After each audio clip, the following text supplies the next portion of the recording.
Okay, in this lesson, we are going to be graphing exponential functions and looking at properties of those functions. We're also going to explore the value of e as a base. So that will be brand new to you. Let's start with graphing y equals 1 times 2 to the x. Now you can always put a 1 out front when you have just a base raised to an exponent. We can always multiply by 1 to see that initial value. Now we know that y equals 2 to the x, or 1 times 2 to the x, is going to be this function right here because it's one of our parent functions. So this right here has a horizontal asymptote at y equals 0. It has a domain from negative infinity to positive infinity, and it has a range from 0 to infinity. What happens when we have that negative out front? Well, that's called a reflection. So that's going to reflect over the x-axis. So that's the effect, the impact it's going to have on the parent function. So reflecting over the x-axis is going to keep our asymptote at y equals 0, but it's going to reflect all the points. Instead of going up on the positive y-axis, it's going to go down, which will look like this. So the domain of this function is still negative infinity to positive infinity, but the range, now the low is negative infinity and the high is 0 without including 0, but the asymptote, the horizontal asymptote, remains the same at y equals 0. Okay, let's graph another one. So now we're going to change, we still have that 2 to the x, but we're going to change that initial value to 4, which is going to be a vertical stretch. In fact, not only does it have a vertical stretch, but it's also going to reflect over that x-axis again. So I'm going to make this an example. Now remember that this is your initial value. The initial value is also your y-intercept. It's going to have a reflect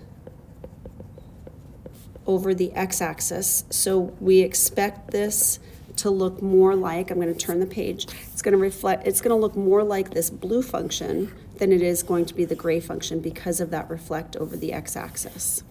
Okay, so now that I've got that picture in my mind, I am going to plot the the horizontal asymptote at y equals 0. So that's my y equals 0, and I'm going to plot that 0, negative 4, which is your y-intercept. Now, I need a few points to put in, so I'm going to put in a negative 1 and a negative 2. So I need some of those values to figure out what those points are, so I can have a little bit of accuracy. So I'll put a negative 2 in. Negative 4 times 2 to the negative 2 power. 2 to the negative 2 power is 1/4. Negative 4 times 1/4 is negative 1. So when we put a negative 2 in, we get a negative 1 out. When I put a negative 1 in, that's going to be a negative 4 times 2 to the negative 1. 2 to the negative 1 is 1/2. Half of 4 is 2, times that negative would be negative 2. So negative 1, negative 2.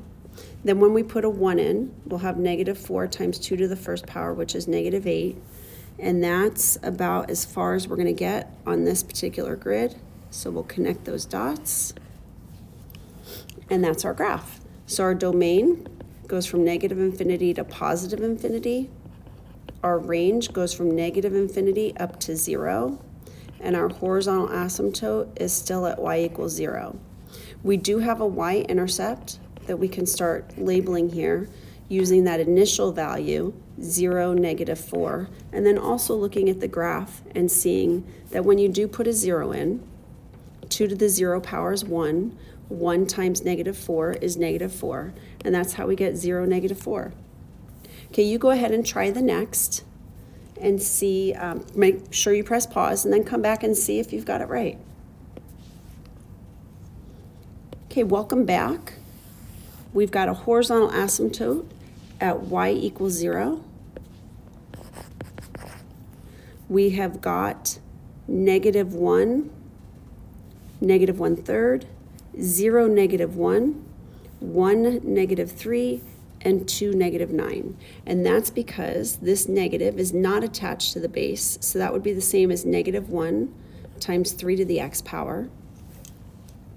We connect those points. We get a domain from -infinity to +infinity, a range from -infinity up to 0, a horizontal asymptote at y equals 0, and a y-intercept at 0, -1.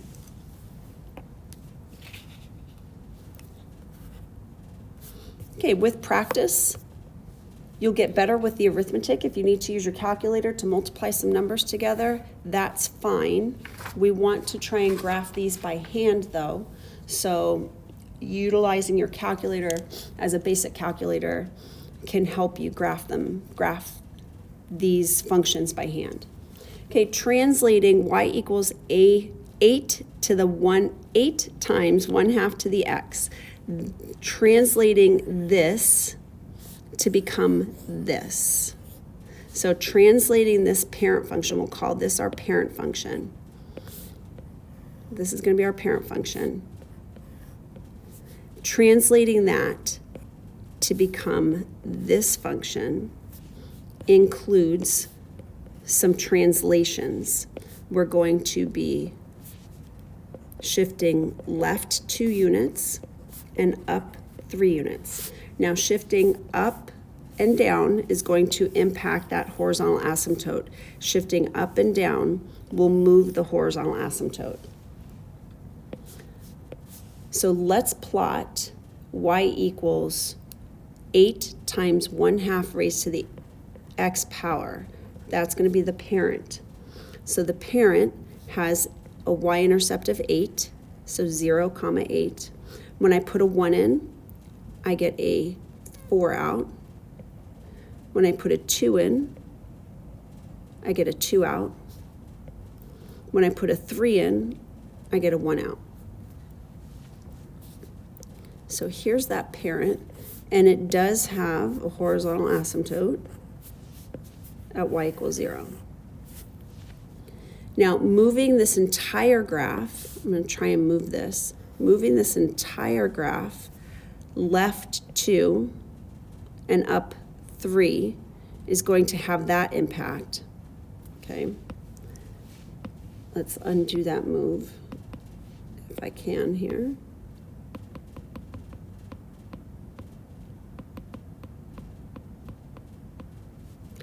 Huh. Look at that.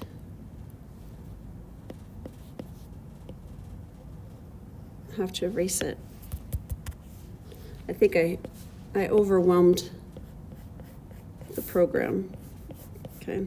So you can see what that impact is going to have going left 2 up 3. It's going to raise that horizontal asymptote up 3. Moving it left and right doesn't do anything. And then we're going to move these points left 2 up 3. So each one of these points will move left 2 up 3.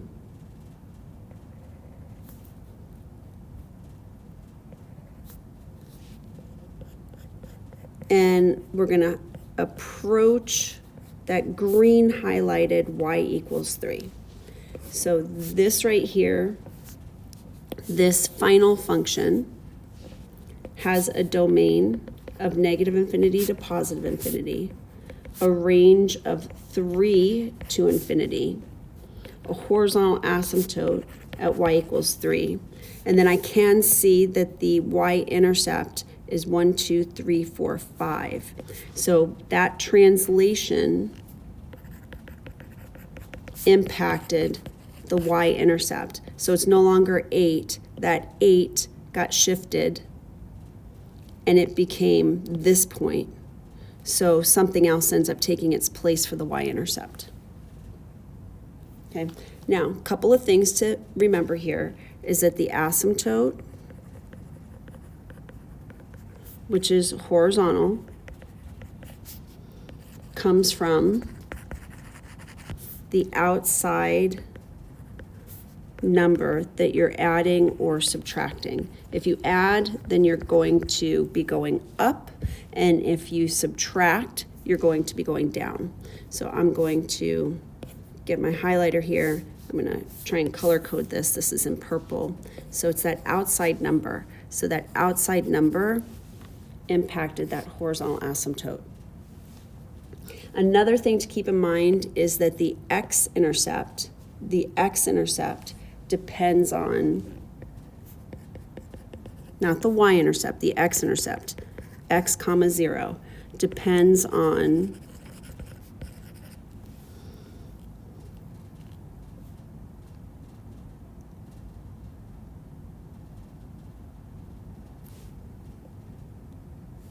let's see what I put here. I put depends on the outside, add or subtract.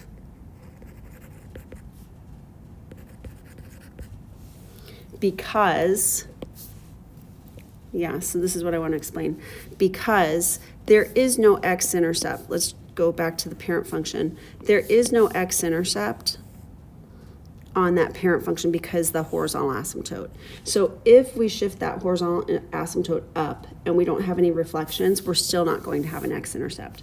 So we won't have an x-intercept on these graphs unless that outside number subtracts. So the x-intercept depends on the outside add or subtract number. If you add, then there's none, and if you subtract, then it exists. Unless, of course, we're talking about reflections, and then reflections will have the opposite impact. So you'll get a little bit of experience with that, and that'll come with more lessons throughout this unit. Okay, you go ahead and try this one. See if you've got it, and that will end this video, and then we'll create another one that talks about some word problems, and then we'll get into the value of E.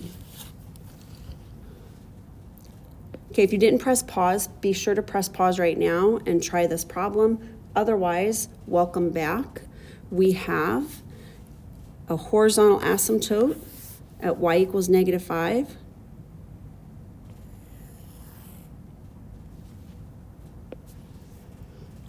I have got, let's see, when we put a 0 in, I'm going to end up with a value that's somewhere down there. When I put a 1, 2, 3 in, I'm going to end up with a -3. So 3, -3. And when I put a 4 in, I'm going to end up with 1, 2, 3, 4. I'm going to end up with a 3, 1, 2, 3. So those are 2 lattice points that I was able to get. And the rest were fractions, or not quite worth me doing a lot of the math.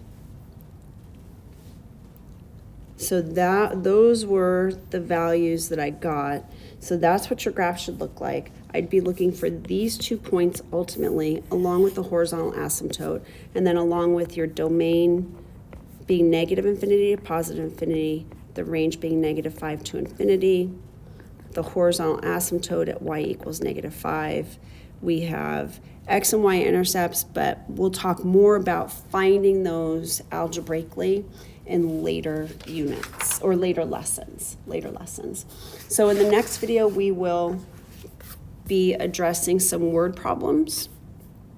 So we'll be using our calculator, and then we will be looking at the graph of y equals e to the x power.